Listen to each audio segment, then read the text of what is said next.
alladzi anzalal qur'ana hudan linnasi wa bayyinatin minal huda wal furqan. Asyhadu an la ilaha illallah wahdahu la syarikalah wa asyhadu anna Muhammadan abduhu wa rasuluh. Allahumma salli ala habibina wa syafi'ina wa maulana Abil Qasimil Mustafa Muhammad. Allahumma salli ala Muhammad wa ali Muhammad wa ajil farajah. Bapak Ibu yang saya berbahagia, kita bersyukur kita bersua dalam keadaan sehat. Dan pada kesempatan petang hari ini kita teruskan pelajaran buku hikmah kita. Buku yang ditulis oleh seorang hakim atau filosof besar dalam dunia Islam, yaitu Mullah Sadrah. Lalu kemudian buku ini disarah juga oleh filosof modern terbesar, yaitu Allamah Tabatabai. Dua-duanya adalah mufassir, ahli tafsir. Dua-duanya mempunyai tafsir Al-Quran. Walaupun tafsirnya Mullah Sadrah tidak 30 juz, tetapi Allamah Tabatabai tafsirnya 30 juz, yang disebut dengan tafsir Al-Mizan. Jemaah sekalian, mari kita masuk ke buku screen untuk melihat kelanjutan pembahasan kita pada pertemuan yang lalu. Ingat, kita masih berbicara seputar masalah ragam perbedaan. Jadi munculnya perbedaan karena alasan-alasan seperti yang telah kita bahas. Sebelum Mullah Sadrah datang, perbedaan itu terjadi hanya karena 3 sebab saja, 3 unsur. Yang pertama adalah karena perbedaan pada seluruh zat. Yang kedua adalah perbedaan pada sebagian zat. Yang ketiga adalah sama semua zatnya tetapi berbeda pada bagian-bagian luarnya saja. Jadi sejak Mullah Sadrah ditambahkan satu lagi, yaitu bahwa ada perbedaan yang tidak dibahas selama ini, yaitu perbedaan yang sifatnya gradatif. Mari kita teruskan pembahasan kita.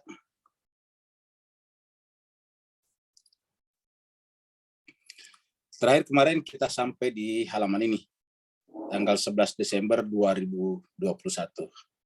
Jadi kemarin kita sudah bahas ini bahwa para filosof peripatetik, filosof ataukah filosof Masya'iyah, seperti Ibnu Sina, Al-Farabi, Ibnu Rushd, dan filosof-filosof sebelum Masehi seperti misalnya Socrates dan semacamnya, itu hanya membagi perbedaan atas 3 hal, yaitu terjadi perbedaan pada seluruh zat.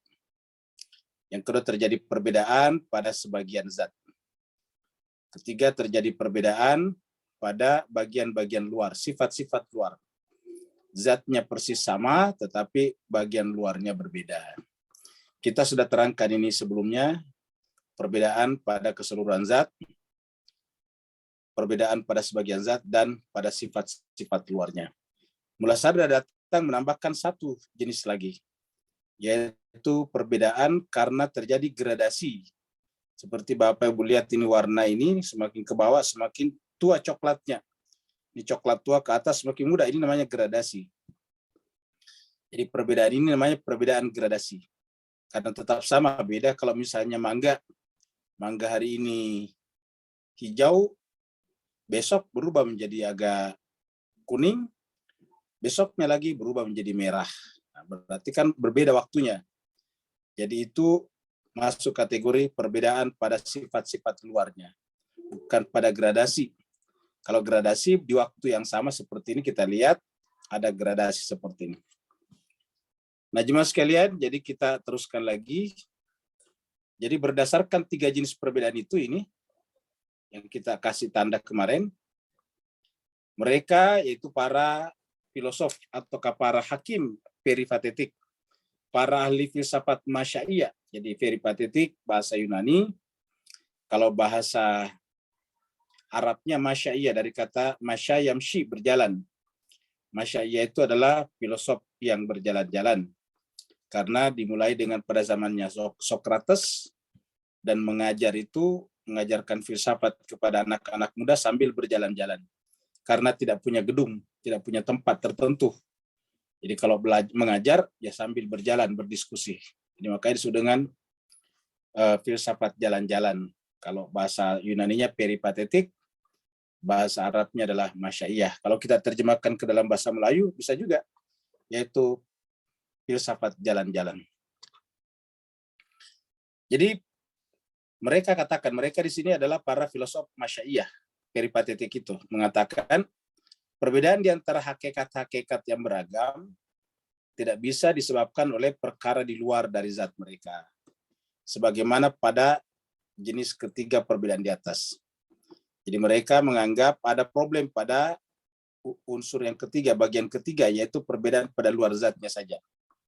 Karena dengan berpijak pada prinsipalitas dan kehakikian wujud, apapun yang ada di luar hakikat wujud adalah tiada. Jadi bagi mereka, apapun selain daripada wujud, tidak ada. Kenapa? Karena yang prinsip itu adalah wujud. Yang mendasar itu adalah wujud. Yang hakiki adalah wujud. Jadi kata yang hakiki, yang prinsip, yang mendasar, yang fundamental, itu adalah wujud. Kalau kita menggunakan kata-kata yang berbeda, Bapak Ibu semuanya, itu menggunakan kata yang sumbernya berbeda, tapi maknanya sama. Kata prinsipalitas, ini bahasa Inggris principle, fundamental juga bahasa Inggris fundamental, fundamen. Terus kemudian mendasar ya bahasa Melayu. Kemudian hakiki ini bahasa Arab. Maknanya sama. Apapun yang ada di luar hakikat wujud, hakikatnya tidak ada. Apabila orang bersandar pada prinsip kehakikian wujud. Pada prinsip bahwa yang ada hanya wujud. Kalau kita berprinsip bahwa yang ada hanya wujud, maka selain wujud adalah tidak ada, maka berarti bahwa apapun di luar hakikat wujud adalah tidak ada. Dengan ungkapan lain, tidak ada sesuatu selain hakikat wujud yang bisa ditambahkan kepadanya, yang dengannya muncul keragaman dan kejamakan. Jadi kalau kita berpendapat, berprinsip, berargumentasi, berargu, bahwa yang ada itu hanyalah wujud saja, karena yang mendasar, yang hakiki, yang fundamental adalah wujud, maka selain wujud, hakikatnya tidak ada. Seperti yang pernah kita terangkan, kalau kita berkata bahwa yang namanya samudra itu adalah air, maka selain air adalah hakikatnya bukan samudra. Makanya gelombang itu tidak ada. Yang ada adalah air. Yang disebut dengan gelombang adalah air yang beriak, air yang bergerak di permukaannya. Jadi ketika air laut terkena angin yang keras, kencang, maka kemudian bagian permukaannya bergelombang. Nah, gelombang itu kita sebut dengan ombak. Dengan demikian, hakikat ombak tidak ada.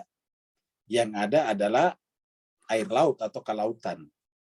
Jadi yang prinsip di sana adalah air laut. Jadi apa itu gelombang? Gelombang itu bukan sesuatu yang ditambahkan kepada lautan.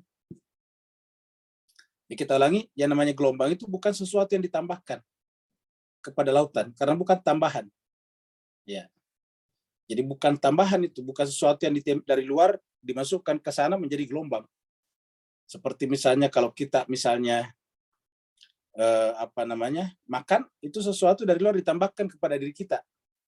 Tetapi kalau masalah gelombang di lautan itu bukan sesuatu dari luar yang ditambahkan kepadanya. Ya, jadi karena apa? Karena wujud itu kita ibaratkan seperti air laut, segala sesuatu yang bersifat majmuk bukan sesuatu yang datang dari luar lalu kemudian ditambahkan kepadanya. Jadi dengan ungkapan lain, tidak ada sesuatu selain hakikat wujud yang bisa ditambahkan kepadanya, yang dengannya kemudian muncul keragaman atau kejamakan. Ya, jadi bukan sesuatu. Nah, kalau begitu dari mana munculnya keragaman itu? Nah, inilah yang dibicarakan. Nanti kita sebut itu sebagai fenomena saja, atau istilah yang biasa kita pakai adalah bayangan. Jadi bayangan itu bukan sesuatu yang ditambahkan pada hakikat. Misalnya pohon, ada bayangannya. Bayangan itu bukan sesuatu dari luar, dari ditambahkan kepada pohon. Ya. Tidak ada sama sekali yang menyebabkan bayangan ada, karena pohon itu tertimpa cahaya. Begitu tertimpa cahaya, muncullah bayangan. Tapi bayangan bukan sesuatu yang ditambahkan. Kalau bayangan sesuatu yang ditambahkan, berarti kita bisa menambahkan bayangan walaupun tidak ada cahaya. Ya, jadi bayangan bukan sesuatu yang ditambahkan. Kalau begitu bayangan apa? Hanya ada kelihatan tapi hakikatnya tidak ada. Makanya bayangan tidak bisa ditangkap. Tidak bisa kita pegang. Tidak bisa kita jaring. Seperti mana dengan ombak. Ombak tidak bisa kita tangkap, masukkan ke dalam tangki besar, lalu dibawa ke tambak atau dibawa ke kolam renang. Setelah itu kolam renangnya bergerak dengan seperti ombak. Tidak bisa. Begitu ombak tadi dalam tanda petik kita tangkap di lautan, kita bawa ke rumah yang ada kolam renang yang besar, kita tuangkan di sana, ombaknya menjadi hilang. Yang ada cuma air laut. Apa sebabnya? Karena hakikatnya ombak tidak ada. Ombak bukanlah sesuatu yang ditambahkan kepada lautan. Begitu juga tadi, bayangan bukanlah sesuatu yang ditambahkan pada bendanya. Ya. Jadi yang hakiki di sana adalah ombak, air laut, dan yang hakiki dalam kaitan yang bayangan adalah pohon yang asli. Jadi tidak ada sesuatu selain hakikat wujud yang bisa ditambahkan kepadanya, yang dengannya muncul keragaman dan kejamakan. Jadi ini kita berikan penjelasan. Tidak ada sesuatu yang selain hakikat wujud, ya, yang bisa ditambahkan kepadanya. Ditambahkan kepadanya yang dengannya muncul keragaman dan kejamakan. Jadi tidak ada sesuatu selain hakikat wujud. Tapi ini ingat, ini adalah pendapat daripada filosofi peripatetik, Masya. Ini ada benarnya, tetapi ini agak kesulitan menjelaskan nanti kenapa muncul perbedaan. Makanya kemudian datang Muladsadra, kalau ini pernyataan sudah benar, tidak ada sesuatu selain wujud. Lalu bagaimana bisa muncul menjelaskan keragaman? Kok bisa tiba-tiba banyak? Tiba-tiba beragam, manusia beragam, hewan-hewan beragam, tumbuh-tumbuhan beragam, semuanya beragam, banyak, plural. Selanjutnya mereka kaum peripatetik atau penganut filsafat Masyaiyah tadi berkata bahwa perbedaan hakikat wujud tidak juga bisa disebabkan oleh bagian dari zatnya. Ingat, perbedaan hakikat wujud tidak juga bisa disebabkan sebagai bagian daripada zatnya. Apa sebabnya? Karena hakikat wujud itu cuma tunggal. Ya. Sebagaimana jenis kedua perbedaan di atas, ini jenis keduanya, perbedaan. Apa sebabnya? Karena hakikat wujud itu tunggal dan tidak berangkap. Jadi hakikat wujud itu tunggal dan tidak berangkap. Wujud itu cuma satu, tidak berangkap artinya tidak murakab. Bahasa Arabnya tidak murakab. Tunggal itu artinya esa, wahid, ahad. Jadi hakikat wujud itu adalah tunggal, ahad, esa. Esa apanya? Esa wujudnya, esa zatnya. Apa artinya esa zatnya? Zatnya tidak tersusun, tidak terkonstruksi dari bagian-bagian. Zatnya itu adalah murni, pure, tunggal, tidak ada cabang-cabangnya, tidak ada bagian-bagiannya. Dan karenanya disebut dengan tunggal murni. Sangat-sangat sederhana namanya. Bahasa Arabnya basit. Basit itu bahasanya sederhana tapi dalam pengertian zat, yaitu tidak mempunyai rangkapan, tidak murakab, tidak terstruktur, tidak terdiri dari bagian-bagian. Karena kalau dia terdiri dari bagian-bagian, kalau dia terdiri daripada struktur, kan berarti ada yang mendahului zatnya, yaitu yang membuat bagian-bagian itu. Pernah kita terangkan dulu bahwa kalau kita melihat tembok, misalnya kita lihat gambar tembok di sini, ya. Kita lihat gambar tembok di sini, tembok. Kalau kita lihat gambar tembok di sini, ya. Anggap ini adalah tembok. Ya. Tembok ini cuma sekian berbahagia, ini adalah terdiri daripada bagian-bagian, ya. Yaitu terdiri daripada batu bata. Ini ada batu bata, bricks. Yang kedua terdiri daripada pasir. Yang ketiga terdiri daripada semen. Yang keempat terdiri daripada terdiri daripada besi beton, ada besi betonnya biar kuat. Besi beton. Yang keempat ada airnya, ada air tadinya waktu dibuat itu harus ada air. Ya. Nah, jadi ada penyusunnya. Jadi artinya apa? Sebelum jadi tembok jadi dinding, ini harus terlebih dahulu ada. Artinya batu bata mendahului dinding tembok. Jadi kalau kita tanya mana tembok duluan daripada batu bata, ya duluan batu bata. Karena tidak bisa jadi tembok kalau tidak ada batu batanya. Tidak bisa jadi tembok kalau tidak ada pasirnya. Tidak bisa jadi dinding kalau tidak ada semennya. Tidak bisa jadi dinding kalau tidak ada besi beton dan air untuk mencampur semen dan pasir. Jadi artinya ini semuanya mendahului apa yang disebut dengan tembok. Nah, yang namanya wujud, yang namanya zatnya Tuhan, itu tidak boleh terangkap, tersusun dari bagian-bagian seperti ini. Karena kalau tersusun dari bagian-bagian, berarti bagian-bagian itu mendahului zatnya. Seperti tadi misalnya, tembok ini harus didahului oleh batu bata, harus didahului oleh pasir, harus didahului oleh semen, dan seterusnya. Nah, jadi kesimpulannya, yang namanya wujud tunggal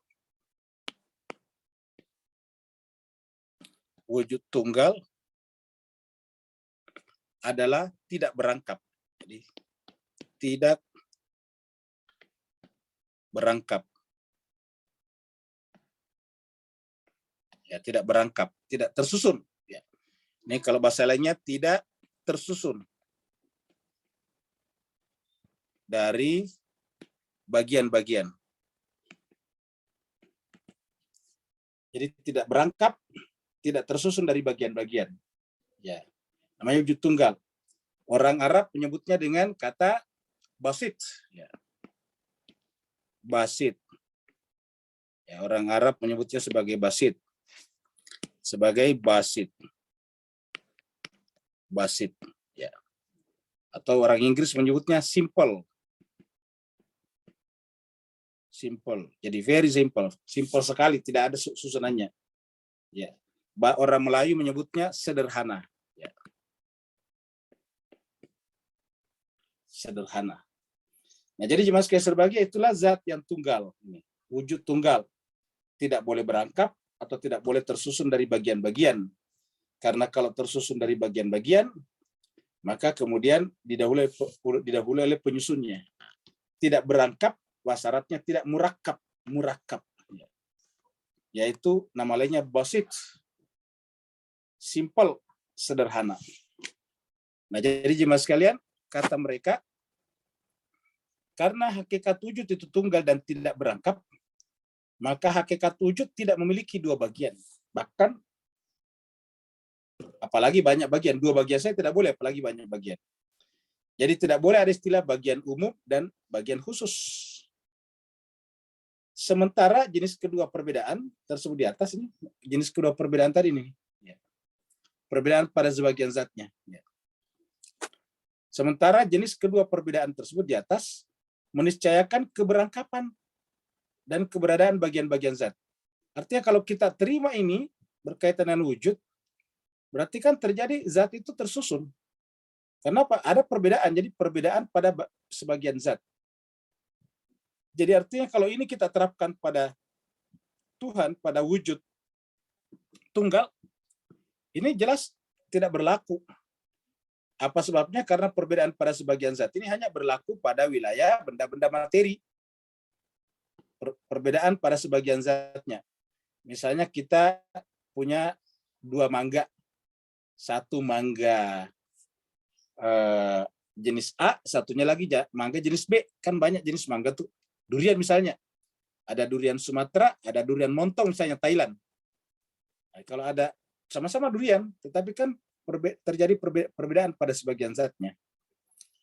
Begitulah seterusnya, kata mereka, perbedaan pada sebagian zat meniscayakan pemahaman bahwa terjadi keberangkapan. Karena berarti ada dua zat di sana. Ada dua zat kan berarti bahwa ada rangkapan. Ada murakab. Sementara tadi syarat daripada ketunggalan adalah tidak boleh terjadi rangkapan. tidak boleh murakkab. Jadi kita ulangi lagi, jadi hakikat wujud tidak memiliki dua bagian, satu bagian umum dan satu bagian khusus. Sementara jenis kedua perbedaan tersebut di atas meniscayakan keberangkapan. Ya. Terjadi berangkap karena kan zatnya berbeda, walaupun sebagian. Dan keberadaan bagian-bagian zat. Dan hal ini bertentangan dengan ketunggalan, jadi bertentangan dengan sifat ketunggalan dan ketidakberangkapan hakikat wujud. Jadi kita berikan penekanan di sini, bertentangan dengan ketunggalan dan ketidakberangkapan hakikat wujud. Bertentangan dengan tunggal dan ketidakberangkapan. Jadi ulangi lagi, bahwa yang namanya wujud tunggal tidak boleh berangkap, tidak berangkap, tidak tersusun, tidak terstruktur. Dengan demikian, jenis kedua perbedaan ini juga tertolak. Ya, kaitannya dengan Tuhan.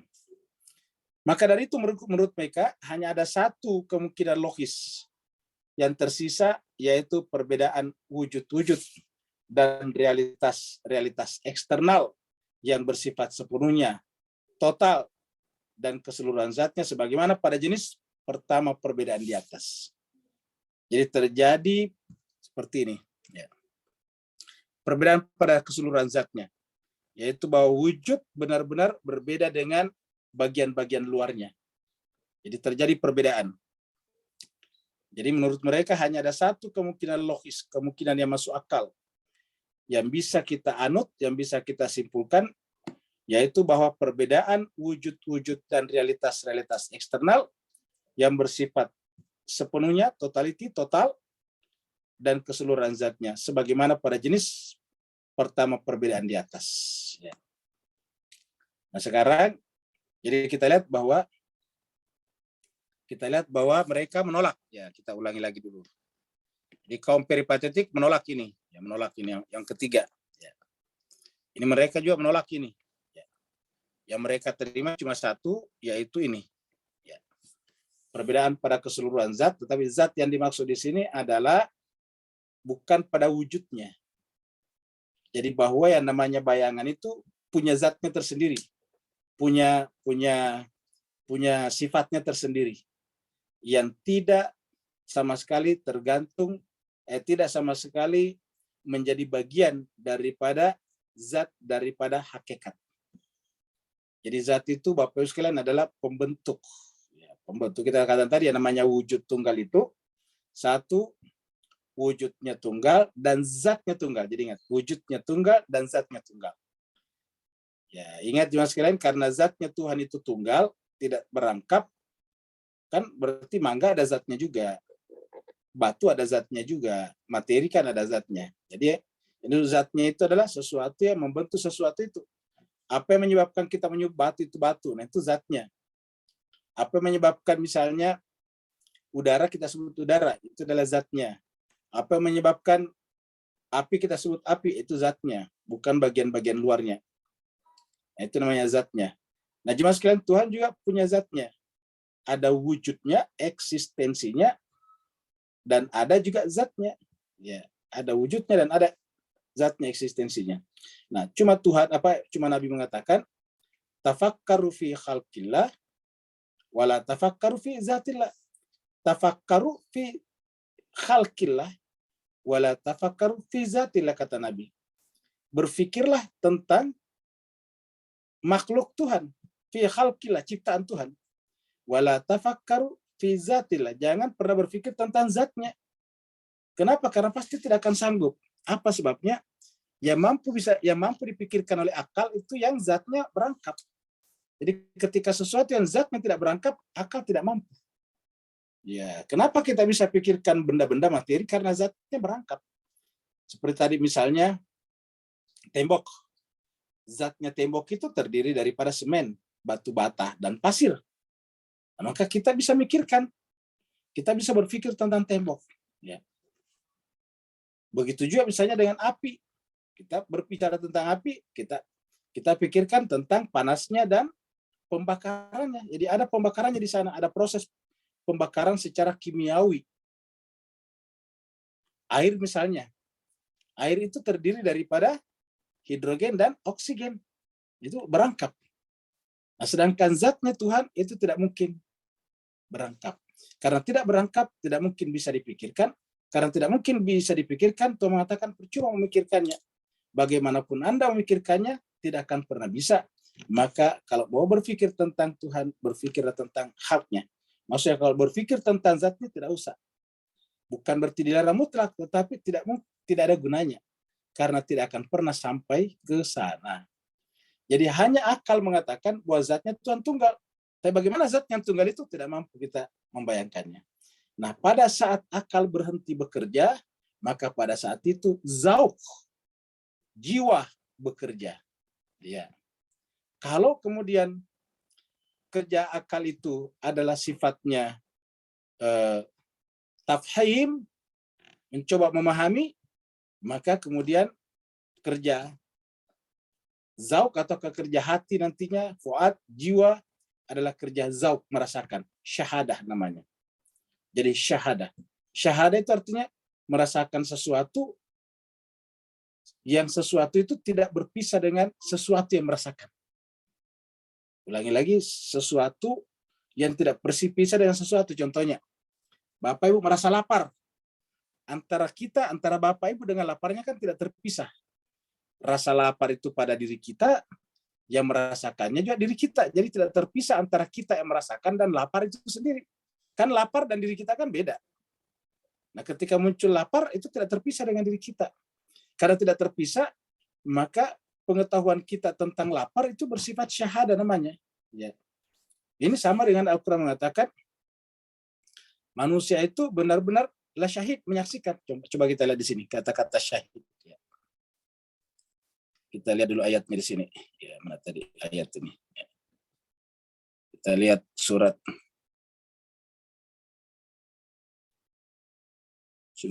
la syahid.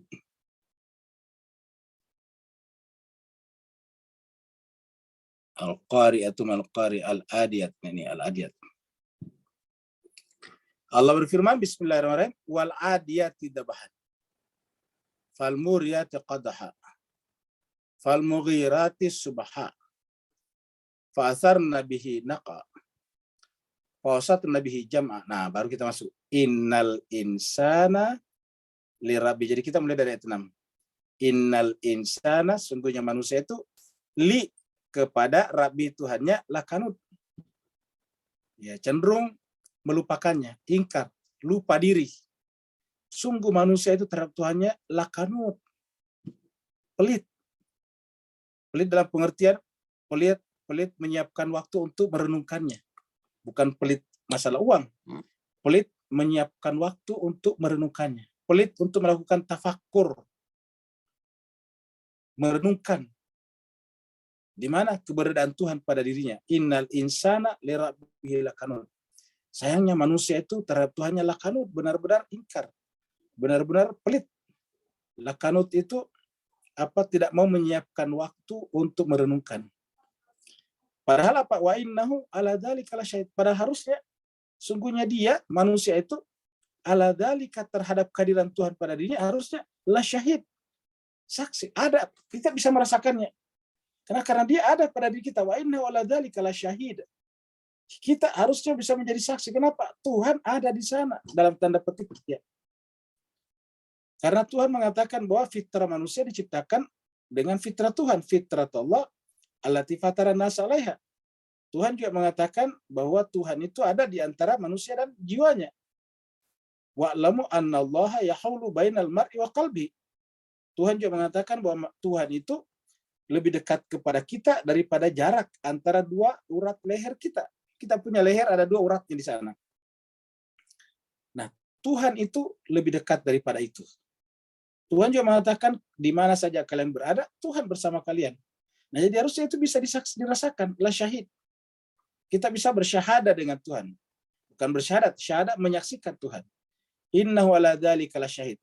Lalu kenapa manusia tidak bisa sampai kepada syahadah kepada Tuhannya? Nah, di sini. Wa innahu li hubbil khairi lasyadid. Karena manusia itu teramat sangat cinta kepada harta benda. Luar biasa. Jadi penyebab yang menyebabkan manusia itu terhijab terhadap keberadaan Tuhannya pada dirinya, sebagaimana tadi keberadaan lapar pada diri kita. Kalau lapar itu kan kondisional, artinya lapar itu tidak selamanya ada.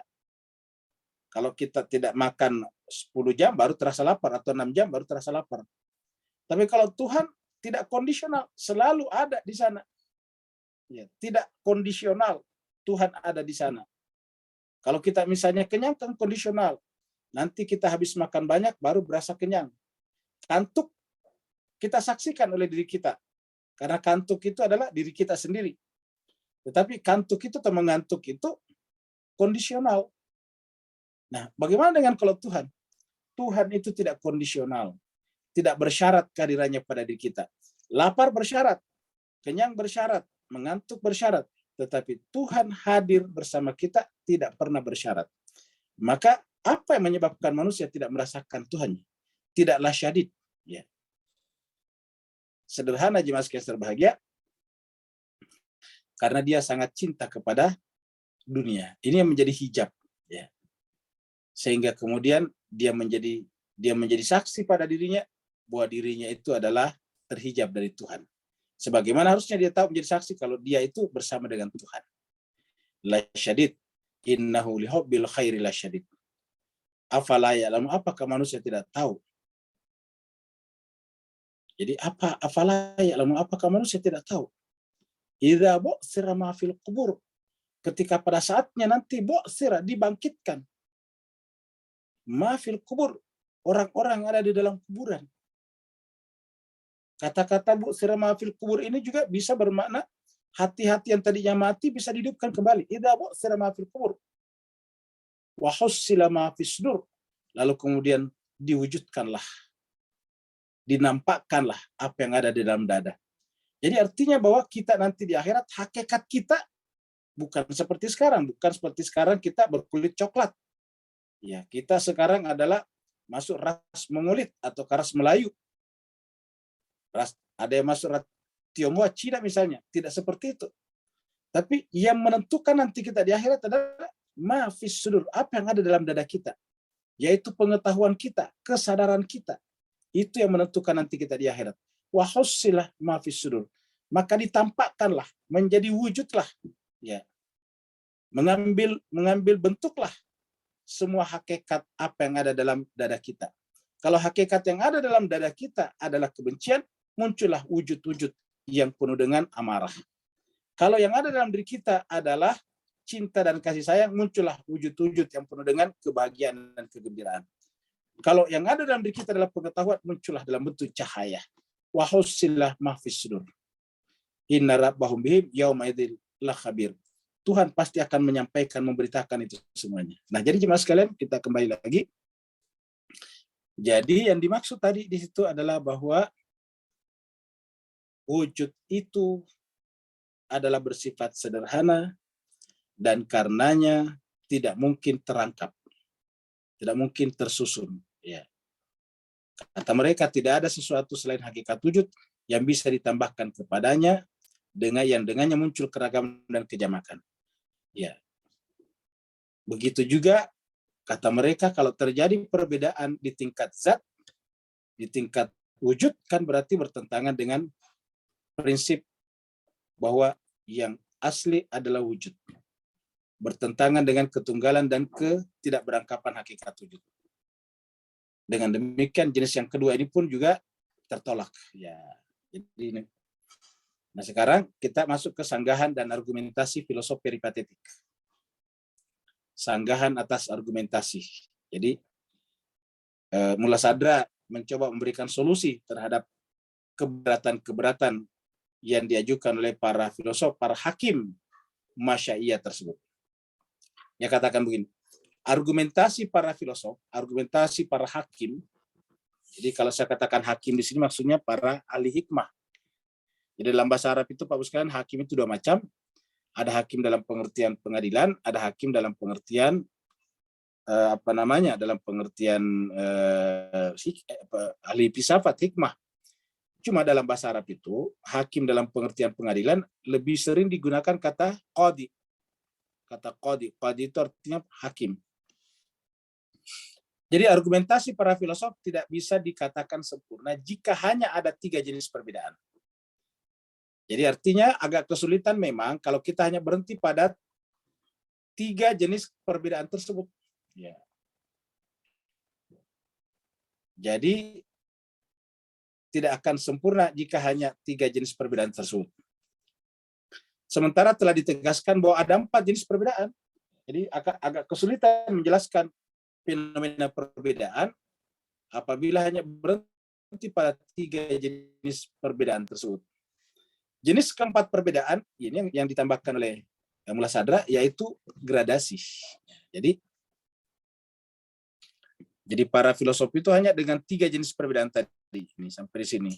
Sedangkan Mullah Sadra menambahkan satu lagi yaitu perbedaan yang bergradasi.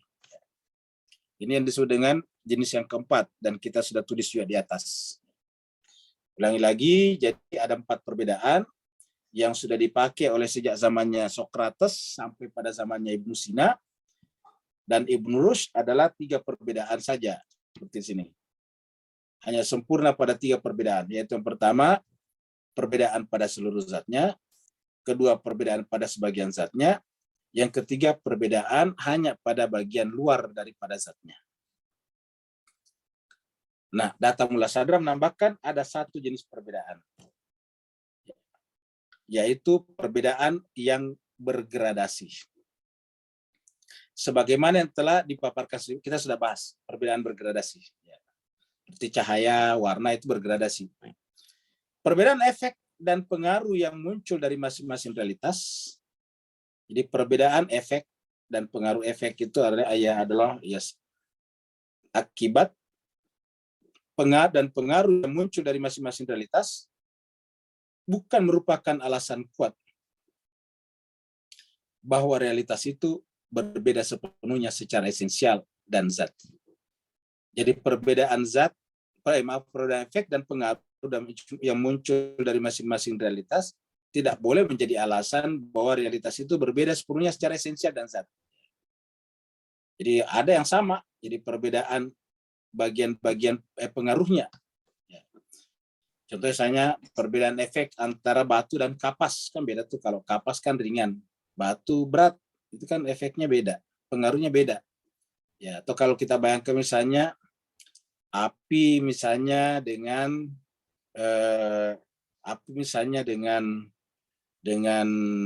temperatur biasa yang panas. Itu kan api efeknya membakar. Kalau panas biasa kan cuma membuat kita berkeringat. Jadi perbedaan efek dan pengaruh yang muncul dari masing-masing realitas bukan merupakan alasan kuat untuk berpendapat bahwa realitas itu berbeda sepenuhnya secara esensial, secara zati, esensial dan zat, secara inti dan zat. Perbedaan efek dan pengaruh dari setiap realitas bisa bersumber dari perbedaan dalam kekuatan dan kelemahan. Ini gradasi. Masih ingat sebelumnya? Kuat, lemah, ya itu adalah ringan, berat, itu adalah kekuatan dalam hal gradasi. Jadi kalau gradasi itu kuat dan lemah, terdahulu dan terbelakang, kemudian aktualitas dan potensialitas. Ya, kita sudah bahas sebelumnya. Jadi perbedaan pada gradasi itu berbicara tentang kuat dan lemah. Seperti misalnya cahaya lilin dan cahaya matahari. Sama-sama cahaya. Definisinya sama, zatnya juga sama. Tapi bayangan kita cahaya lilin itu adalah lemah. Sedangkan cahaya matahari kuat. Itu perbedaan di situ. Sama-sama cahaya. Terdahulu dan terbelakang. Terdahulu ada duluan muncul dan belakangan muncul. Ya. Duluan muncul dan belakangan muncul. Ya. Contohnya misalnya berkaitan dengan orang tua dengan anak. Ya, orang tua itu dengan anak sebetulnya hakikatnya sama-sama manusia. Bedanya ialah satu duluan, orang tua pasti duluan, anak pasti belakangan. Jadi dahulu dan belakang. Kemudian juga kita satu orang, masa kanak-kanak dan masa dewasa itu sama, kita juga, si A juga. Si A waktu masih kecil disebut kanak-kanak, si A ketika berumur 60-70 tahun disebut dengan dewasa. Kenapa bisa terjadi perbedaan? Karena ada duluan. Anak-anak itu duluan, belakangan disebut dengan orang tua. Aktualitas dan potensialitas. Ya, seperti kita lihat, kita sudah terangkan aktualitas dan potensialitas. Aktualitas seperti ayam, potensialitas telur. Ya. Telur dan ayam itu adalah perbedaan potensialitas dan aktualitas. Jadi telur itu adalah potensi ayam. Sedangkan ayam adalah telur yang aktualisasi actual. Jadi aktualitas, actuality. Jadi aktualitas daripada telur adalah ayam. Sedangkan potensialitas daripada ayam adalah telur. Nah, itu juga termuter. Jadi aktualitas. Jadi kalau masih telur kita sebut dengan potensi ayam. Setelah jadi ayam kita sebut dengan aktualitas telur. Kenapa? Karena tadinya benar-benar telur. Tidak ada ayam di muka bumi ini yang tadinya bukan telur. Semuanya dari telur. Sebelum mereka jadi ayam yang jalan-jalan, bahkan disembelih untuk dimakan, itu tadinya telur, satu biji. Ya, telur itu bisa kita pegang dan tidak ada gerakan di dalamnya. Ya, begitu telurnya kita simpan pada temperatur tertentu, terjadi pembuahan dan kemudian menetas. Ya. Berarti menetas keluar anak ayam dan membesar jadi ayam besar. Nah, aktualitas dan potensialitas. Seperti benih, biji, habatus sauda. Ya, disimpan di dalam tanah yang basah, agak basah, ya tumbuh menjadi pohon yang besar. Jadi ketika biji namanya potensialitas, ketika tumbuh menjadi tumbuhan namanya aktualitas. Ya, begitu. Jadi ini semuanya adalah ciri-ciri yang terjadi pada gradasi. Jadi terjadi gradasi namanya. Dengan demikian, membatalkan jenis kedua dan ketiga perbedaan tersebut tidak otomatis menegaskan jenis pertamanya. Jadi, ulangi lagi, dengan demikian membatalkan jenis kedua dan ketiga tidak otomatis menegaskan jenis pertamanya. Karena bagi mereka ya penyebab perbedaan cuma bagian pertama ini tadi. Jadi bagi mereka perbedaan itu cuma jenis pertama ini saja. Jenis pertama. Kenapa? Karena pertama dan kedua batal. Ya. Jadi perbedaan pada keseluruhan zatnya mereka terima. Ya, jadi zatnya wujud tunggal beda dengan zatnya benda-benda. Ya. Nah, nanti di sini akan timbul sedikit kesulitan memahaminya karena ini zat kan hakikat juga. Nah, oleh sebab itulah di sini dikatakan oleh dikatakan oleh Mullah Sadr tadi bahwa membatalkan jenis kedua dan ketiga perbedaan tadi di atas itu tidak otomatis harus kita terima yang pertama. Kalau peripatetik, otomatis menerima yang pertama. Ya, berarti ada dua jenis zat lagi di sini. Sebetulnya agak kontradiksi dengan pendapatnya tadi, bahwa kalau menerima terjadi perbedaan pada tingkat wujud, bagaimana bisa wujud itu adalah prinsip, tidak boleh berbeda. Tidak boleh terjadi perbedaan pada hal yang berkaitan dengan wujud tunggal. Tidak boleh murakab dan sebagainya. Tapi kalau mereka menerima yang pertama tadi, kan zat berbeda, berarti ada dualitas juga. Ada dua juga hal yang harus kita tegaskan. Makanya Mullah Sadr mengatakan bahwa kalau kita menerima pendapat kaum peripatetik dengan cara membatalkan jenis kedua dan ketiga, lalu menerima jenis pertama, tetap tidak menyelesaikan masalah. Maka dikatakan tidak otomatis menegaskan benarnya jenis pertama. Iya. Oleh sebab itulah Mullah Sadr mengatakan masih ada jenis keempat perbedaan yang logis dan telah terbukti kebenarannya. Yang pertama tadi masih ambigu namanya. Nah, yang keempat inilah yang menegaskan kebenaran terjadinya perbedaan. Jadi jenis keempat. Jadi di sini ada jenis keempat perbedaan yang logis dan terbukti keberadaannya, yaitu gradasi. Ya, perbedaan karena gradasi. Nah, jadi jemaah sekalian berbahagia, kita ulangi lagi bahwa pandangan Mullah Sadr bahwa yang prinsip itu adalah wujud. Wujud juga kita sudah terangkan. Wujud tidak boleh berangkat, tidak boleh tersusun dan sebagainya. Karena yang prinsip itu adalah wujud, maka segala sesuatu selain wujud hakikatnya tidak ada. Ada wujud, ada esensi. Esensi hakikatnya tidak ada. Seperti meja, kita sebut dengan aksiden, ataukah kita sebut dengan esensi. Wujudnya ada. Kita sebutnya sebelumnya dengan kuiditas, ya, kuiditas meja, kuiditas. Nah, yang bergradasi nantinya itu, yang menyebabkan terjadinya perbedaan nantinya itu adalah karena wujud itu mempunyai sifat yang melekat pada dirinya, yaitu bergradasi. Jadi wujud itu sendiri melekat sifat pada dirinya, namanya bergradasi. Maka inilah yang digunakan Mula Sadra sebagai standar, sebagai pattern untuk menjelaskan kenapa terjadi perbedaan. Kita di sekitar kita semuanya berbeda. Gelas berbeda, cawan berbeda, rumah berbeda, katil berbeda, handphone berbeda, kereta mobil berbeda, pesawat berbeda-beda, semuanya berbeda-beda. Bagaimana menjelaskan munculnya perbedaan sementara sumbernya tunggal? Kan itu yang menjadi masalah sebetulnya. Jadi problemnya sebetulnya adalah kita sudah sepakat, kata Mula Sadra, bahwa sumber segala sesuatunya itu tunggal. Ya, sumber segala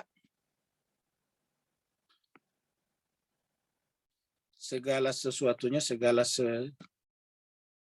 sesuatu adalah sifatnya tunggal, ya, yaitu Tuhan kan, ya, ahad. Ini adalah tunggal ahad. Ya. Nah, pertanyaannya adalah dari mana munculnya keberagaman?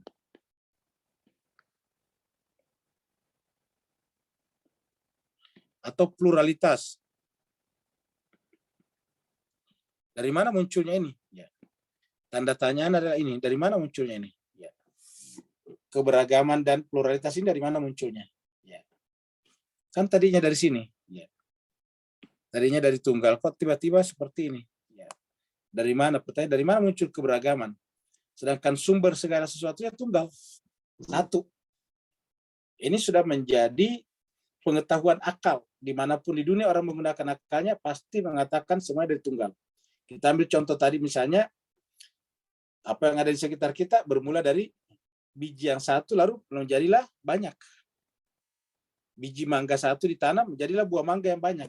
Bukan hanya buah mangga, ada pluralitas seperti batang pohon, ranting, dahan, ada daun, ada bunga, dan sebagainya. Jadi banyak. Ternyata bermula dari satu. Jadi bahwa sumber segala sesuatunya itu adalah satu, tunggal, ahad, itu tidak bisa dipungkiri lagi. Akal sehat manapun menerima itu. Nah, tetapi faktanya kita hidup di alam dunia ini kan beragam, bermacam-macam, plural.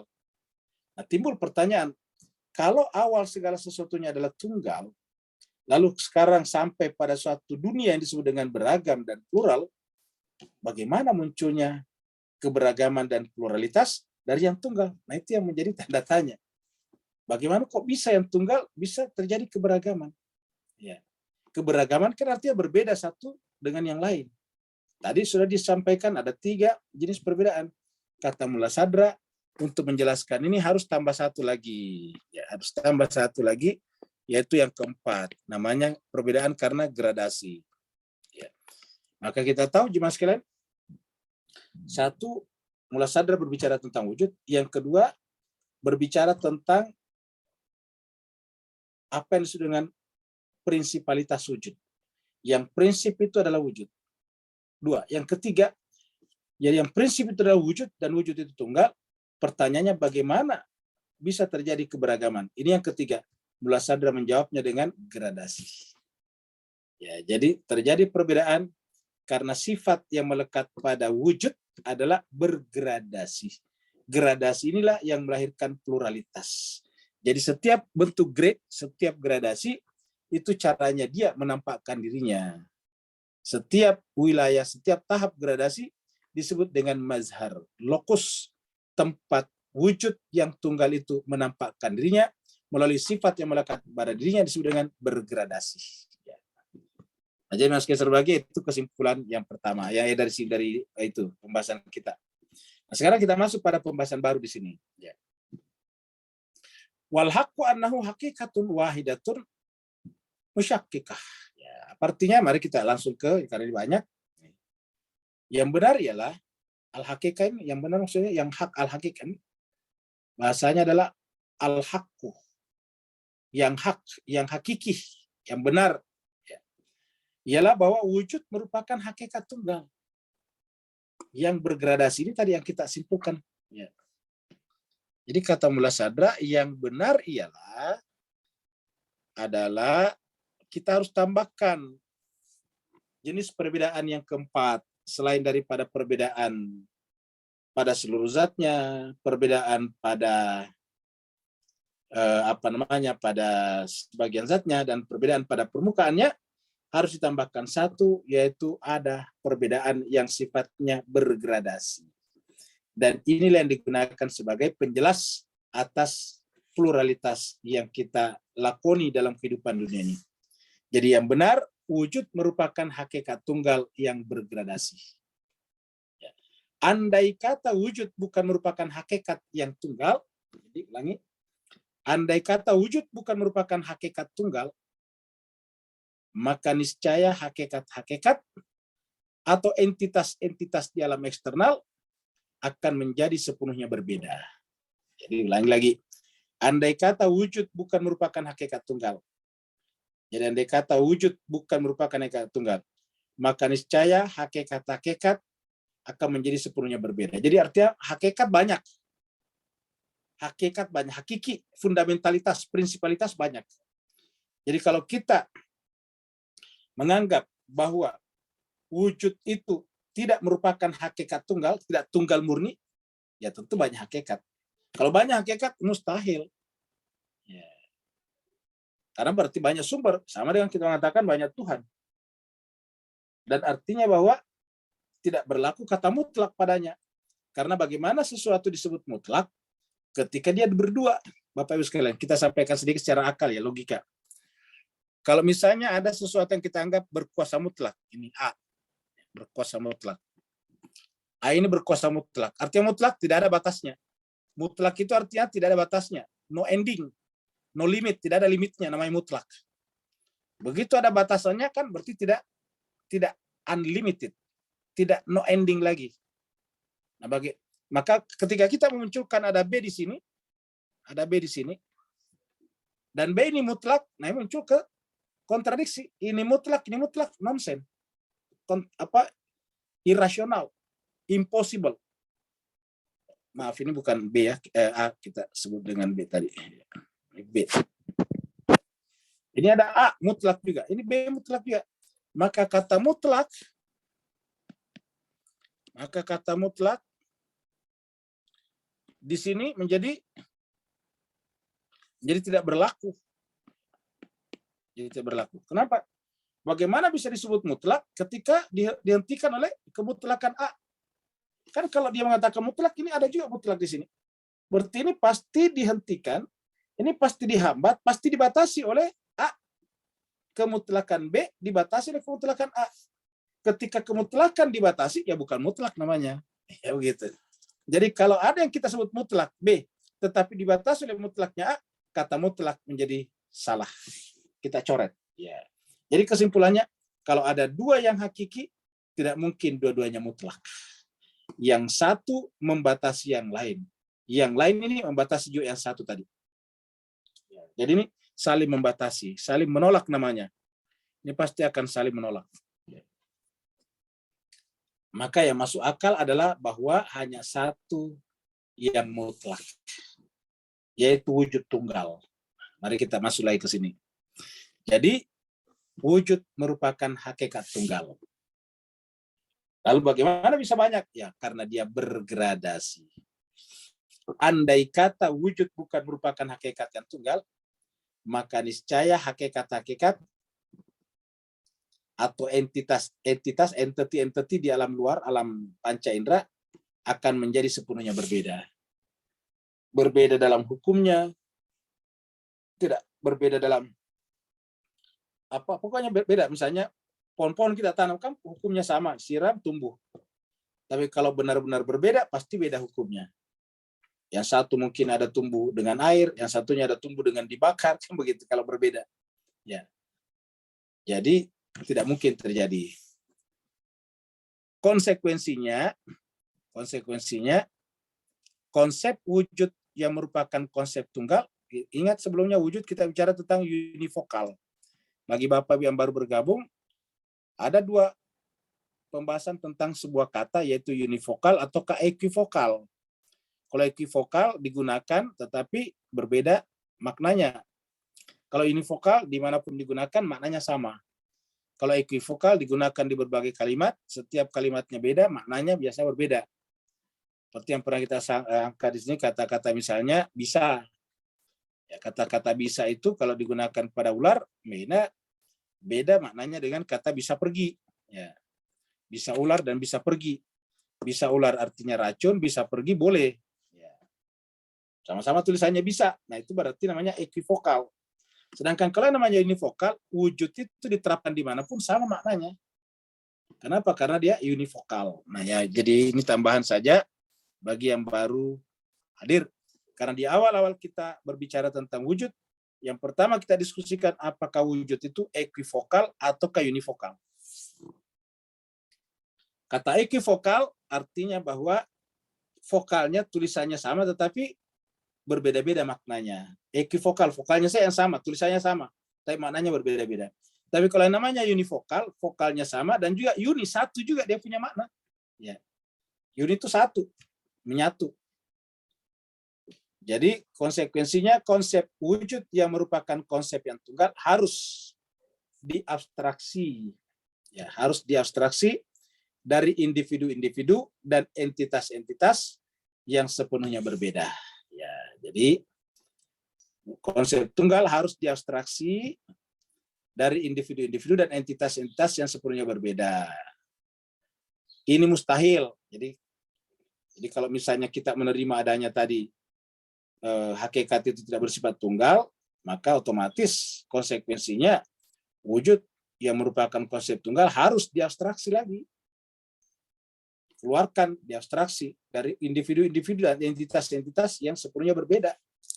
Dan ini mustahil.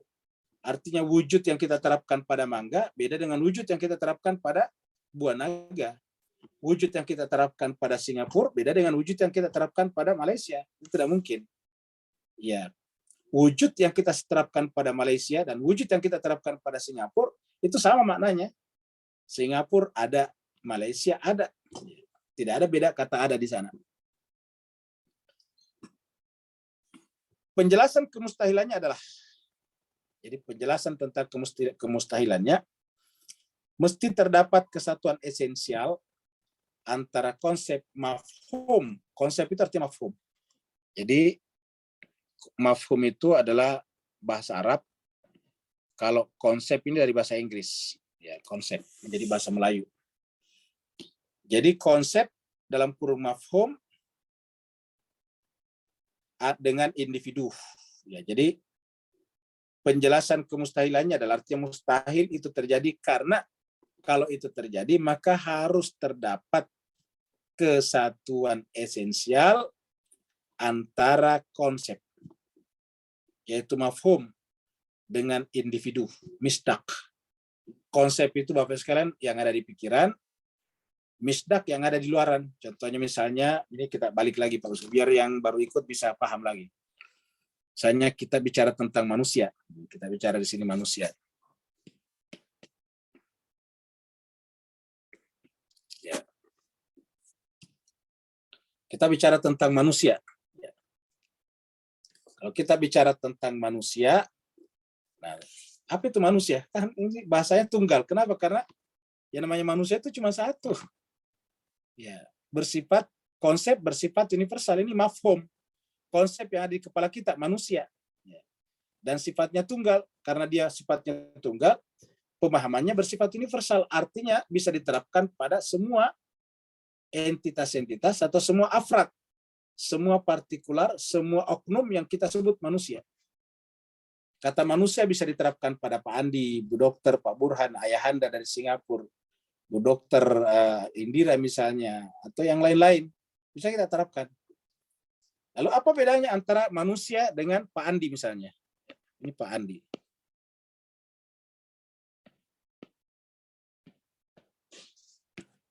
Ini kan manusia, ini Pak Andi. Apa bedanya? Ya. Nah, ini manusia namanya konsep, Jadi ini konsep namanya. Lalu ini namanya apa? Misdak. Ya. Ya, jadi ini konsep, ini misdak. Apa artinya misdak? Kalau kita sebut Pak Andi, kita ingat manusia, gitu. Ya. Jadi ketika kita kata mana contohnya manusia, itu Pak Andi, gitu. Tapi Pak Andi bukanlah manusia saja, bukan dia saja manusia, begitu maksudnya. Kalau Pak Andi saja yang manusia, berarti kalau Pak Andi nanti meninggal, manusia meninggal. Ya.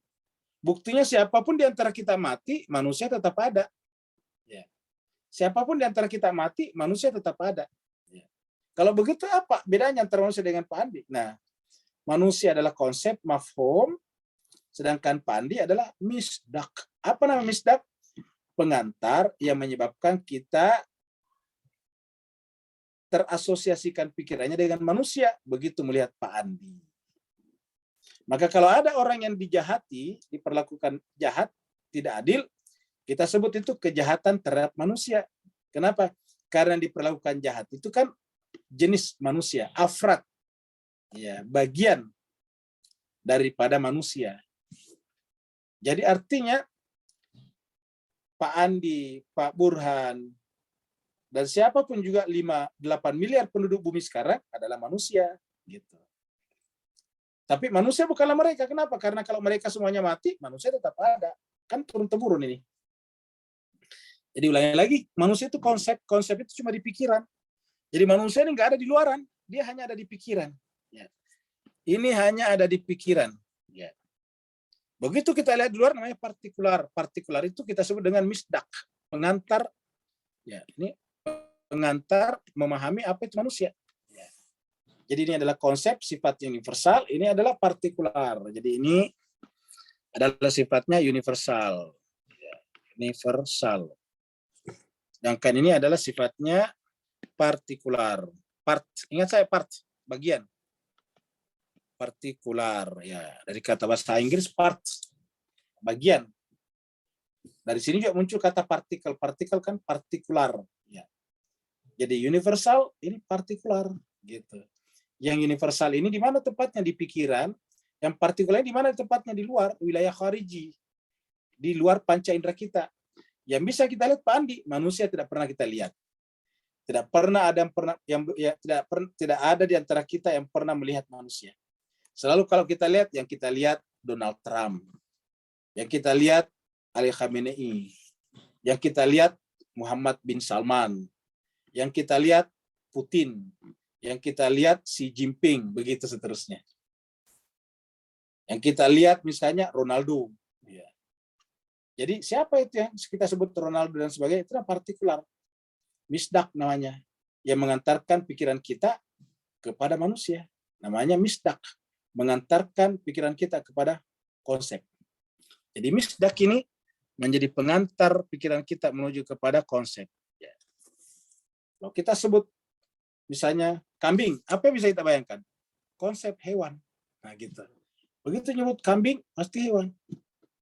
Ya, jadi kalau ada orang mengatakan hewan kamu, pasti orang marah. Kenapa? Pasti bayangannya kambing, anjing, dan sebagainya. Karena membayangkan pasti misdaknya. Partikularitasnya. Nah, jadi kita teruskan lagi. Bapak Ibu sekalian, lagi-lagi mudah-mudahan ini Bapak Ibu sekalian bisa kita tangkap ya. Jadi kita mundur konsep bahasa Arabnya mafhum, ya, kemudian indikasi ya, kita sebut indikasi itu sebut dengan misdak. Indication. Jadi conception ini adalah indication, indikasi, misdak. Jadi Pak Andi ini indikasi tentang manusia, ya, misdak tentang manusia. Indikasi itu kan mengantarkan kita, namanya saya indikator. Ya, petunjuk kepada sesuatu kan namanya indikator, indication, indikator. Nah, kita ulangi ya. Jadi penjelasan tentang kemustahilannya tadi adalah haruslah terdapat kesatuan esensial antara konsep. Jadi dalam semua realitas harus ada kesatuan esensial, kesatuan penting antara konsep yaitu mafhum dengan individu. Ya, misalnya manusia, ya ada kesatuan antara Pak Andi dengan manusia tadi. Ya. Semua yang kita sebut manusia apa? Itu pasti ada Pak Andi. Apa itu manusia bayangan kita? Adalah hewan yang berpikir, kan begitu. Apa artinya hewan yang berpikir? Jenis hewan, makan, minum, jalan-jalan, itu kan hewan namanya. Jadi hewan dalam pengertian pikiran itu tidak buruk, karena dia artinya ciri. Namanya hewan itu dalam pikiran adalah bergerak, makan, minum, bergeraknya secara independen, otonom, tidak bergantung pada yang lain. Mobil juga bergerak, tapi kan bergantung kepada kita. Ya, kita gerakkan baru bisa bergerak. Kalau hewan nggak bergerak sendiri. Jadi hewan itu bergerak-gerak, terus kemudian hewan itu makan, hewan itu minum, hewan itu berkembang biak, hewan itu hidup dan mati, persis sama dengan kita. Jadi, apa itu manusia? Hewan. Lalu apa bedanya dengan hewan? Berpikir. Nah, semua kalau kita bicara Pak Andi, Pak Burhan, Ayahanda dari Singapura, ataukah Bapak Ibu semua yang ada di majelis ini, pasti memiliki ciri itu. Yang disebut dengan manusia tadi, yaitu memiliki ciri hewan dan memiliki ciri berpikir. Ya. Karena disebut manusia, namanya misdak. Ya. Lagi-lagi, harus terdapat kesatuan antara kesatuan esensial antara konsep, mafhum dengan individu. Ya. Dengan individunya, kita sebut dengan misdak. Ya. Dengan misdak, individu, yang disebut dengan misdak di sini, misdak. Ya. Atau sesuatu yang ditunjuknya, kita sebut tadi indikasi. Indikator itu kan penunjuk. Ya.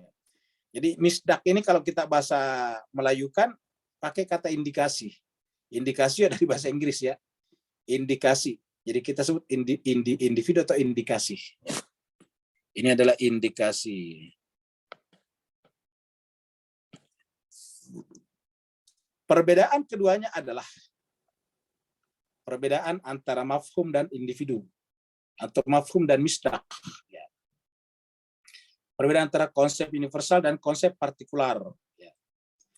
Perbedaan keduanya adalah bahwa konsep berada di alam mental. Jadi perbedaan antara ini.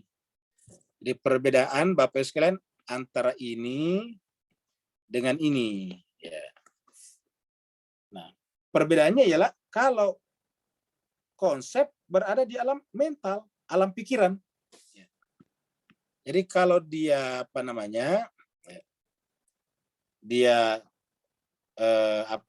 konsep, maka berada di alam mental ini. Konsep berada di alam mental. Sementara individu berada di alam eksternal, di luar maksudnya. Jadi kata di alam eksternal ini di luar, alam khariji, yang di luar panca indera kita. Yang kita lihat tadi Pak Andi, Pak Burhan. Jadi berada di alam eksternal. Jadi inilah perbedaan mendasarnya. Diulangi lagi, mafhum itu letaknya di dalam mental, di alam mental. Sedangkan misdak itu ada di alam eksternal. Karena di alam mental, konsekuensinya dia harus bersifat universal.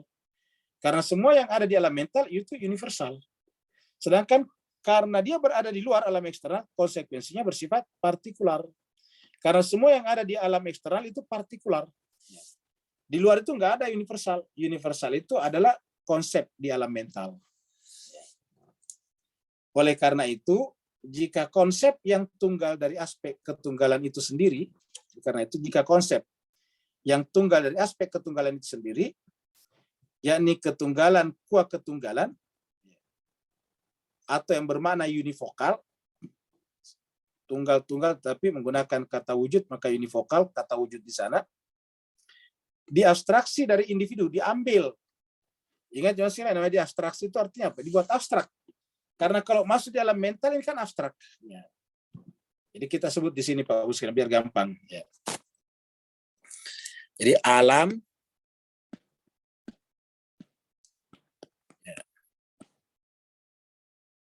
alam mental itu abstrak, ya, abstrak. Sedangkan alam eksternal, ingat saya ulangi lagi, kalau mental berarti dalam diri kita, dalam pikiran kita, eksternal di luar, yang ada di kebun tuh, pohon yang ada di kebun, itu sifatnya apa? Konkret. Ya. Konkret, nyata. Ini abstrak, ini nyata. Ya, ini adalah nyata. Bisa kita sentuh di luar. Coba siapa yang bisa menyentuh sesuatu yang ada dalam pikirannya? Nggak bisa. Dalam pikiran kita ada konsep tentang negara-negara. Siapa yang bisa menyentuh negara-negara itu? Ya. Nggak bisa, ada dalam pikiran kita. Jadi, kalau alam mental sifatnya abstrak. Alam eksternal konkret. Jadi apabila kita menyaksikan sesuatu di alam eksternal, baru tersimpan di mental kita, itu namanya proses abstraksi. Ya. Kita ulangi lagi, kalau kita menyaksikan sesuatu di luar, di alam eksternal, baru kita masukkan dalam pikiran kita, itu namanya abstraksi. Ya. Terkadang juga disebut dengan istilah tasawur. Ya. Jadi tasawur itu penggambaran menjadi abstrak. Mengabstraksi sesuatu itu menggambarkan dalam pikiran kita. Makanya kita pernah sampaikan bahwa ketika terjadi proses abstraksi, sesuatu yang ada di luar dimasukkan dalam pikiran, maka yang masuk itu apanya? Yang masuk itu adalah hakikatnya dan tidak masuk pengaruh efek-efeknya, pengaruhnya. Contohnya api. Api di luaran kan panas. Begitu kita masukkan di mental, di pikiran, panasnya tidak ikut. Pengaruhnya tidak ikut. Panas itu kan efek dari api. Batu misalnya di alam eksternal, itu kan berat. Begitu dimasukkan ke dalam pikiran kita, beratnya tidak ikut. Efek namanya. Ya. Jadi efek daripada sesuatu yang di alam eksternal itu tidak masuk di alam mental. Makanya disebut dengan diabstraksi. Yang masuk itu yang abstrak saja. Yang jelas seperti berat, panas bagi bagi api tidak ikut masuk di dalam sana. Air, basah. Ketika kita memasukkan air dalam pikiran kita, konsep air, maka basahnya tidak ikut. Sehingga pikiran kita tidak ikut basah. Ya. Jadi artinya apa? Ketika proses abstraksi, itu yang diambil adalah esensinya, sedangkan pengaruh-pengaruhnya tidak ikut masuk. Ya. Jadi jemaah sekalian saya berbahagia, mudah-mudahan ini pengulangan-pengulangan bisa membuat kita lebih paham. Oleh karena itu, jika konsep yang tunggal dari aspek ketunggalan itu sendiri, yakni ketunggalan kuat ketunggalan, atau yang bermakna univokal, diabstraksi dari individu-individu yang beragam. Tadi orang per orang, hewan per hewan. Dari aspek keberagaman itu sendiri, yakni keberagaman kuat keberagaman, maka berkonsekuensi ketunggalan dari aspek ketunggalan itu sendiri akan satu dan sama dengan kejamakan dari aspek kejamakan itu sendiri. Dan ini adalah mustahil. Apabila tadi kita menerima tadi pendapat daripada siapa tadi? Kaum peripatetik. Tetapi ingat mas sekalian, bahwa ia menyebabkan mula sadra menemukan jenis perbedaan yang keempat, yaitu gradasi, adalah tentu berkat apa yang telah dirintis oleh kaum peripatetik. Pernah kita sampaikan bahwa mula sadra itu membangun pendapatnya, filsafatnya, argumentasinya di atas 3 fondasi besar. Yang pertama adalah peripatetik. Ya. Jadi peripatetiklah yang mengantarkan mula sadra lebih advance, yaitu bahwa perbedaan tidak cukup dengan 3 ditambah 1, yaitu gradasi. Jadi perbedaan yang bersifat gradasi murni temuan mula sadra. Bapak Ibu yang sangat berbahagia, saya kira inilah pembahasan kita pada kesempatan kali ini. Jadi kita sampai di sini nih, ya. Tanggal 18 Desember 21. Ya. Cuma sekalian mudah-mudahan sedikit bertambah pengetahuan kita, karena ini adalah menyangkut masalah hakikat-hakikat. Kalau kita berbicara tentang hakikat-hakikat, berarti kita berbicara tentang hal yang sangat dalam. Hakikat-hakikat adalah abstrak. Abstrak itu dalam mental pikiran kita. Itu sebabnya pernah kita sampaikan bahwa bicara tentang filsafat, hakikatnya adalah bicara tentang diri kita sendiri. Terima kasih banyak. Walafuminkum yang bertanya dipersilakan. Assalamualaikum Ustaz. Waalaikumsalam warahmatullahi wabarakatuh. Silakan Pak. Alhamdulillah, barakallahu fiik. Azim. Ustaz, perbetulkan kami dan beri pencerahan bahawa saat firman Allah mengatakan sesungguhnya dia meliputi segala sesuatu, ala kulli syai'in qadir, berarti segala sesuatu terkumpul dalam zatnya secara tunggal. Tapi bila dia mentajalikan keluar, persoalan saya ialah Allah Maha Indah lagi sempurna. Kemudian dia meniupkan ruhnya ke dalam insan kamil, dan emanasi insan kamil tajalli kepada kita-kita, di mana percikkan tajalli keburukan kita lari daripada Maha Indah dan sempurna tadi. Barakallahu fiik, afwan. Baik, terima kasih banyak. Jadi jemaah sekalian berbahagia, dalam Al-Quran banyak sekali ayat-ayat kata ala kulli syai'in qadir, ala kulli syai'in alim, atau kabi kulli syai'in alim, itu banyak. Tapi ada yang secara spesifik kita akan sampaikan di dalam surat Al-An'am, ya. Ayat 103. Ini dia. Surat Al-An'am 103. Sebelum 103 kita lihat dulu 101. Jadi mulai dari 101 kita baca. Surat Al-An'am ini adalah surat yang ke-6. Ya. Ini adalah surat yang ke-6. Ayatnya mulai dari 101. Allah berfirman, Badi itu adalah yang memulai penciptanya. Kata bid'ah. Bid'ah itu adalah memulai dari awal. Jadi Tuhan itu adalah pelaku bid'ah juga. Karena dia Badi'us samawati wal ardh. Dialah yang memulai. Dialah yang menginisiasi. Dialah yang berinisiatif menciptakan langit dan bumi. Artinya bahwa Allah menciptakan langit dan bumi bukan karena desakan, bukan karena paksaan oleh pihak manapun. Badi'us samawati wal ardh. Dialah yang memulai pencipta langit dan bumi. Anna yakunu lahu waladun. Karena dia menciptakan langit dan bumi, maka bagaimana mungkin dia punya anak? Karena namanya beranak itu berpisah dengan induknya ibunya. Nah, ini menjelaskan bahwa pada saat Allah menciptakan langit dan bumi, kalau istilahnya tadi Pak Nur pindah ke alam luar, khariji, ya tadinya adalah merupakan ayan sabita, tiba-tiba berubah menjadi ayan kharija. Bagaimana cara? Apakah dia di luarnya Tuhan? Tidak. Ya. Lalu apa yang disebut dengan sabita dan kharija? Bedanya adalah ketika dia sabita, itu Tuhan belum mengucapkan kata kun. Ya. Sehingga semuanya berada di alam potensial. Semuanya masih berada di alam perbendaraan, kanz, makhfi, yang kita pernah bahas di pembahasan irfan kita. Kuntu kanzan makhfian. Jadi dia masih berada pada kanz makhfi, tersembunyi. Bahasa kitanya potensial. Ya. Begitu dia mengatakan kun, dia kemudian yang potensial menjadi aktual. Di mana aktualisasi itu terjadi? Di dalam wilayah Tuhan juga. Karena kalau di luar wilayah Tuhan berarti kan terpisah antara Tuhan dengan makhluknya.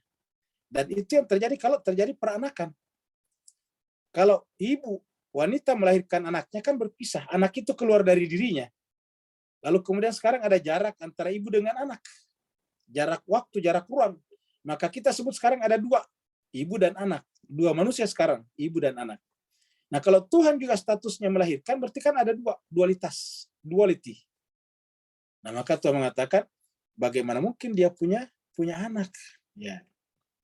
Jangankan anak, walam takun lahu sahabat saja yang setara, yang selevel dengan dia tidak mungkin ada. Kenapa? Karena dia tunggal murni. Karena dia tunggal murni, tidak mungkin ada sahabat. Tidak mungkin juga ada pengurutan. Tuhan yang lebih tua dan Tuhan yang lebih muda. Iya. Wa khalaqa kulla syai'. Dia menciptakan segala sesuatu. Wa khalaqa kulla syai', karena dia menciptakan segala sesuatu, wa huwa, dan dia bi kulli, terhadap segala syai'in, sesuatu, alim, dia mengetahui. Kenapa? Karena dia semuanya berada dalam wilayahnya. Wilayah keberadaan Tuhan, wujudnya Tuhan. Lalu kenapa muncul tadi makhluk? Tadi gradasi. Wa huwa bikulli syai'in alim. Dan dia Allah terhadap segala sesuatu alim, mengetahui. Dzalikumullah, itulah Allah, Rabbukum, Tuhan kalian. Dzalikumullah, itulah Allah, Tuhan kalian. Jadi Tuhan yang harus terkonsep, Tuhan yang harus tersimpan di mental, di kepala kita, di pikiran kita adalah seperti ini. Tuhan yang tunggal, Tuhan yang makhluknya itu tidak berpisah dengan dirinya. Tuhan itu tidak ada jarak antara dirinya dengan makhluknya. Zalikullah, itulah Allah, Rabbukum, Tuhan kalian. La ilaha illahu, tidak ada ilah selain Dia. Khaliq,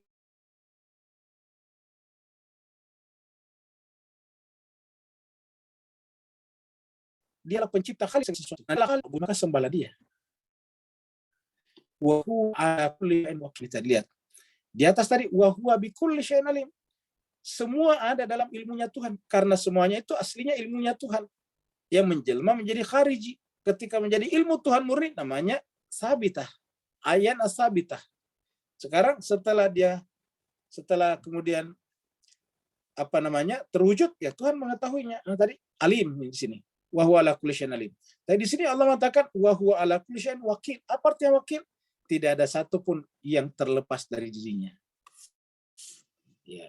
Karena kalau ada sesuatu yang terlepas dari diri Tuhan, berarti wakil itu mewakili, tempat bergantung. Ingat kata wakil, dari kata tawakal. Tawakal itu Allah. Nah, baru kemudian bagaimana sih kalau begitu zatnya Tuhan? Nah, Tuhan berbicara begini. La tudrikuhul absar. La tudrikuhul absar. Ya. Dia Allah, zatnya Tuhan maksudnya tidak dijangkau oleh panca indera. Di sini absar secara bahasa penglihatan, tapi artinya panca indera. Dia Allah tidak dijangkau oleh panca indera, zatnya. Tetapi sebaliknya, wa huwa yudrikul absar. Dialah yang menjangkau seluruh panca indera. Kata yudrik artinya menjangkau, mencapai. Kenapa? Karena tidak ada jarak. Panca indera kita tidak akan sanggup mencapai zatnya, karena kita adalah dibanding dengan zatnya kita adalah khariji. Sedangkan Dia Allah yudrikul absar, menjangkau, meliputi seluruh al-absar, panca indera penglihatan. Kenapa? Karena penglihatan kita semua adalah merupakan bersumber dari dirinya. Wa huwa, dan Dia al-latif, maha halus. Tetapi al-khabir, Dia tahu semua. Dia informasikan semua perbuatan dan tindakan kita. Nah, jadi ini ayat surat Al-An'am paling menggambarkan tentang zat Tuhan yang kita bicarakan tadi. Yang sejalan dengan kata-kata kuntu kanzan makhfiyan. Lalu kemudian pada saat Tuhan Allah SWT ini tadi keluar, jadi Khalik menciptakan, Dia menggunakan kata-kata kun. Kun. Kita lihat pada surat Yasin ini terkenal. Kita lihat surat Yasin. Ya. Surat 36. Ayat terakhir. Ya. 82. Innama amr. Sesungguhnya kalau berkaitan dengan wilayah otoritas Tuhan. Sesungguhnya kalau berkenaan dengan amarnya Tuhan. Modalnya cuma satu. Arada, iradat. Salah satu sifat Tuhan itu adalah wujud, qidam, baqa, di antaranya lagi iradat. Ya, iradah, arada. Innama amru, amarnya Tuhan itu adalah berkaitan dengan iradatnya. Ketika Tuhan berkehendak sesuatu, cukup berkata, an yaqulu, lahu, kepada sesuatu yang dia inginkan itu. Kok dia menginginkan sesuatu dan dia sebut? Ya, karena ada di alam sabita tadi. Sekarang mau dipindahkan keluar ke alam kharija. Maka dia menyebut sesuatu yang ada di alam basita, baru kemudian muncul di alam panca indera kita. An yaqula lahu kun yakun. Jadi cukup Tuhan mengatakan kata-kata kun, jadi, maka jadilah. Kun, jadi. Jadi ini adalah firman, ini adalah kalam. Maka Tuhan hanya mengucapkan satu kata, kun, jadilah. Jadi huruf qaf dan nun saja, kun, jadi, maka jadilah. Nah sekarang, pada saat Tuhan mengatakan kata kun, apa yang terjadi muncul? Cahaya yang paling terang, yang paling terpuji, ya, yang paling terang namanya anwar, nur anwar, nurun ala nurin. Sedangkan kalau menggunakan kata-kata pujian disebut dengan kata dasarnya hamidah menjadi Ahmad. Maka begitu Tuhan mengatakan kata-kata kun, yang pertama muncul apa? Ahmad. Kalau kaitannya dengan cahaya, yang pertama muncul apa? Anwar, yang paling terang. Ya. Jadi kalau berkaitan dengan Hamidah, Ahmad. Kalau berkaitan dengan cahaya, Anwar. Nah, Ahmad itu adalah Anwar juga. Kenapa? Dia paling terang. Jadi kun, maka muncullah Ahmad atau Anwar, lalu dari situ fayakun. Yakun ini apa? Ini mudhari. Terjadilah proses penciptaan yang berketerusan sampai sekarang. Sehingga semua yang tercipta terus-menerus sampai sekarang, sampai akhir zaman, adalah merupakan jelmaan tadi daripada Ahmad ataukah Anwar. Kata Anwar memang tidak digunakan dalam Al-Quran, tapi menggunakan kata nurun. Ala nurin. Itu kita lihat kata-kata Anwar itu kan berarti cahaya di atas cahaya juga sama. Kita lihat dalam surat 24. Jadi kalau ada kata-kata cahaya di atas cahaya itu kan berarti Anwar juga maksudnya. Ya. Ya. Ini dalam surat yang sangat terkenal Allahu nurus samawati wal ard. Baru kemudian di belakangnya nanti Allah mengatakan nurun ala nurin. Nurun ala nurin. Cahaya di atas cahaya. Kalau cahaya di atas cahaya kan kita menggunakan isim tafdil kan Anwar namanya. Paling terang. Ya. Jadi nur cahaya di atas cahaya. Ya, kalau bahasa tafdilnya apa? Bahasa superlatif degree-nya kalau bahasa Inggris. Superlatif degree-nya artinya apa? Anwar paling. Ya. Ya most beautiful. Ya, gitu. Jadi nurun ala nurin berarti Anwar. Kalau pujian maka dia adalah Ahmad, ismuhu Ahmad. Ya. Nah, jadi jemaah sekalian berbahagia, maka yang pertama tadi adalah disebutkan tercipta di situ adalah Ahmad. Ya. Saya kira begitu jemaah sekalian. Maka seluruh alam semesta adalah merupakan karunia daripada Dia, ya, daripada Allah SWT yang disebutkan tadi di dalam ayat-ayat yang kita sebutkan kata-kata kun dalam surat Yasin. Dan karena itu Muhammad atau Ahmad disebut dengan rahmatan lil alamin. Kenapa? Karena kalau bukan karena dia, semua yang kita bisa bayangkan di alam semesta tidak akan tercipta.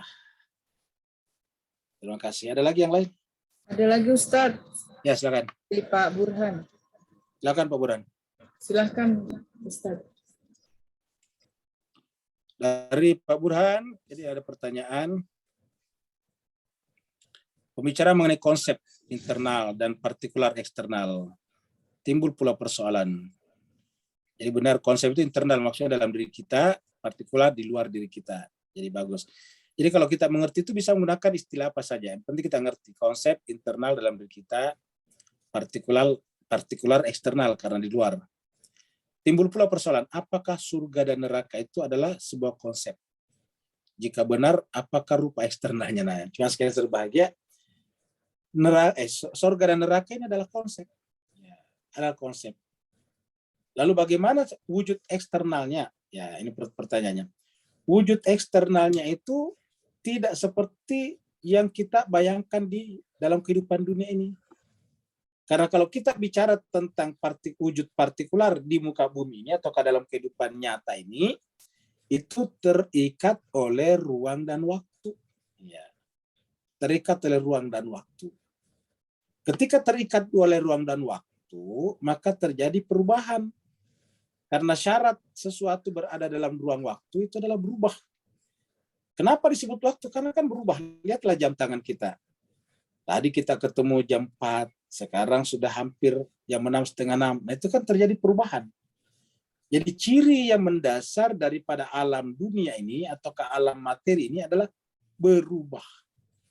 Karena perubahan itu adalah sifat yang melekat pada ruang dan waktu. Kenapa disebut ruang? Karena bisa berubah. Kita pindah dari ruang A ke ruang B. Dari ujung ke akhir. Ujung pangkal itu kan ruang. Awal akhir itu adalah waktu. Nah, karena yang namanya sorga itu nantinya kita ketemunya setelah alam ruang waktu sudah tidak ada, maka pada saat sorga dan neraka itu menjadi sesuatu yang eksternal, tidak memiliki sifat seperti tadi di alam eksternal dunia ini. Kalau eksternal dunia apa tadi? Berubah. Kalau di sana tidak berubah, itu syarat-syaratnya. Nah, karena tidak berubah artinya apa? Siapa yang masuk ke dalam sorga kenikmatan, maka dia merasakan kenikmatan abadi. dia merasakan kebahagiaan sejati. Sebaliknya siapa masuk dalam penderitaan di neraka, dia akan merasakan penderitaan abadi juga yang tidak berubah juga selamanya.